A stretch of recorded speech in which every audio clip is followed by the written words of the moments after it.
The Empire. The Empire struck back over the weekend.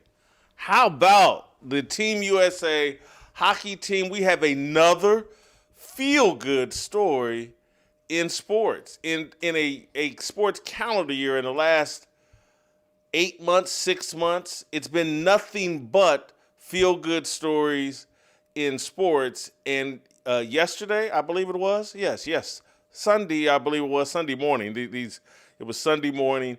Team USA watched the entire thing. Team USA versus Canada, and the Empire has struck back.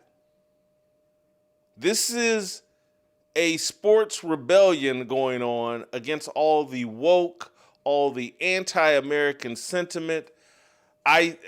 Jack Hughes, Connor Halabucky, the whole thing is a reaction. The reason why that felt so monumental, because this was not the A Miracle on Ice 2.0.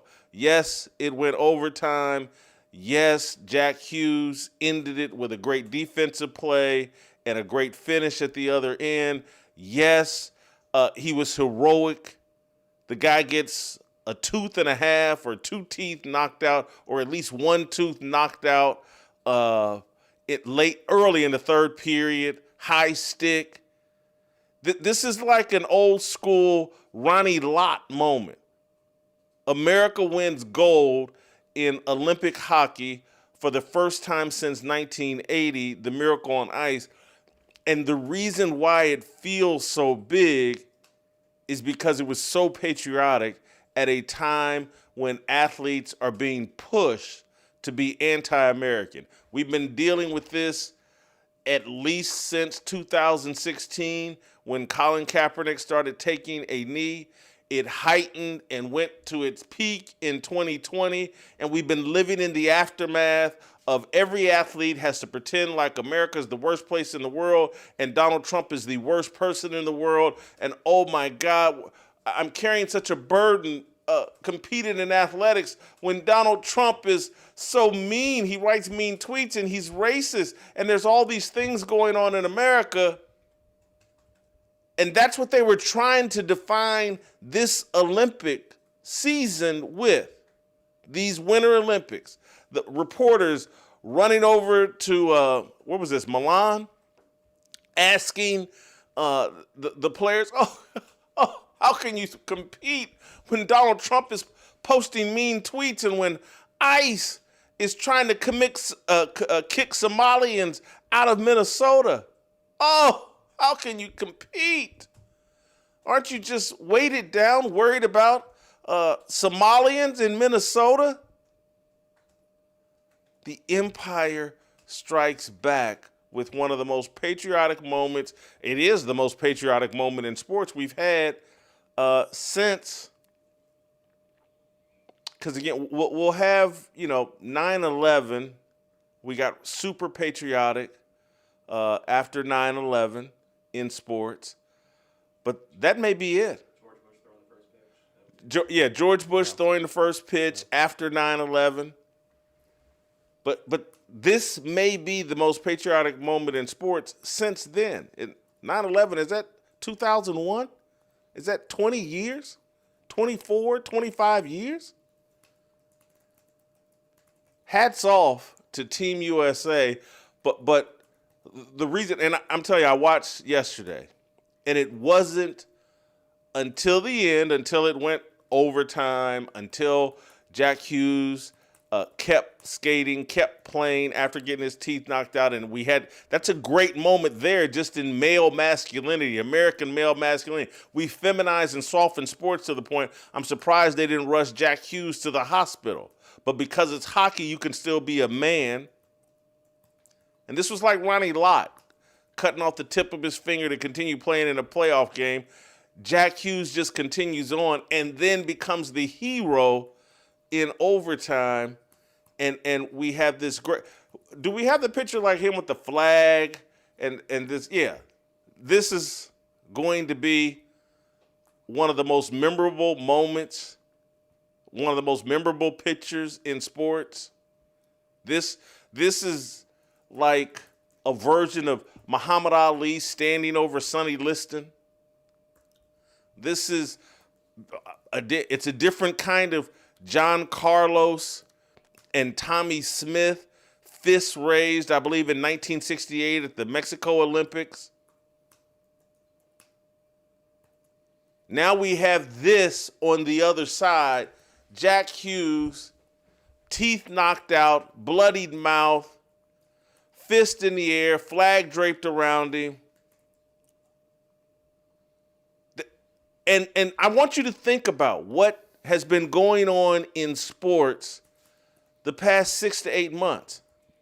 Shohei Ohtani reveals himself as the Babe Ruth of our era, leads the Dodgers to a World Series title, pitches 10 strikeouts in a game. In the same game, he had 3 home runs in the NLCS.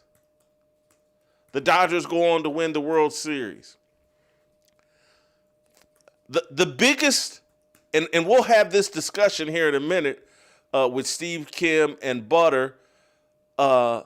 This Indiana winning the national championship, going, what did they go, 16-0? Will we remember Indiana and that 16-0 season more than we remember Miracle on Ice 2.0, which isn't really Miracle on Ice, it's the Empire striking back. But and then you have the feel-good story of the Seattle Seahawks, who centered their faith journey and won the Super Bowl with Sam Darnold at quarterback. The Empire is striking back. I want to juxtapose. Here's how they wanted you to think of this Olympics. I want to play this little compilation of athletes responding to these stupid questions. Oh, how can you compete? Donald Trump's in the White House. Racism is everywhere.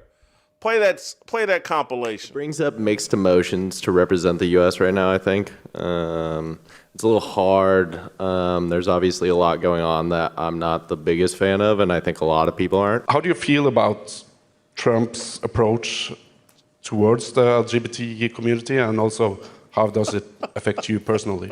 Yeah, it's been a hard time for the community overall under this administration. It isn't the first time that we've had to come together as a community. I think it is really important also to, notice like the faults in our own government. Things are a little rough. I'm really hoping to show up and represent my own values of inclusivity, values of diversity and kindness and sharing. A bunch of woke white athletes, I'm including that Asian woman, bunch of idiots, pretending like, other than at that podium, when asked the question, if they're sitting around thinking about Donald Trump and all that's going on in America, and I'm about diversity and inclusion. They wanted to woke up this Winter Olympics, and the Empire struck back. This is amazing. Jack Hughes, Connor Hallibucky, these guys are going down, the Kachuk brothers, they're going down in history. They're going down, they'll be more remembered than, Maria Taylor and the black woman. Did y'all see the Maria Taylor tweet? The 2 black women. That's the tweet. This racial idolatry. This hockey team, Team USA, and the patriotic national anthem and the whole feel-good moment going on in sports, that's what we'll remember